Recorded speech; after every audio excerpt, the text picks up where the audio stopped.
বকফুল ভাজা খেতে আমরা সকলেই পছন্দ করি। আজকের রেসিপি বকফুল ভাজা।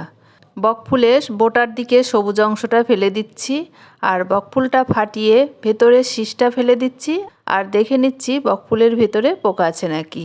এবার কিছুটা মটর আর মসুর ডাল একসঙ্গে ভিজিয়ে রেখেছিলাম, সেটা মিক্সিতে পেস্ট করে নিচ্ছি। এবার এই পেস্ট করা ডালের মধ্যে দিয়ে দিচ্ছি স্বাদমতো লবণ, হলুদ, লঙ্কা গুঁড়ো, একটু জিরে গুঁড়ো, একটু কালো জিরে, মিক্সি ধুয়ে একটু জল দিয়ে ভালো করে মেখে নিচ্ছি। সব শেষে দিয়ে দিচ্ছি 1 চামচ চালের গুঁড়ো। চালের গুঁড়োটা দিলে বেশি মুচমুচে হবে আর টেস্টি হবে। এবার ভালো করে ডালটা ফেটিয়ে নিচ্ছি। এবার একটা প্যানে কিছুটা সাদা তেল গরম করে ছাড়িয়ে রাখা বকফুলগুলো ফেটিয়ে রাখা ডালের মধ্যে ডুবিয়ে ডুবিয়ে গরম তেলের মধ্যে ছেড়ে দিচ্ছি। এবার উল্টে পাল্টে বকফুলগুলো লাল লাল করে ভেজে নিচ্ছি। বকফুলগুলো ভাজা হয়ে গেছে, এবার একটা প্লেটে তুলে দিচ্ছি। সঙ্গে দিয়ে দিচ্ছি টমেটো সস। খেতে কেমন লাগবে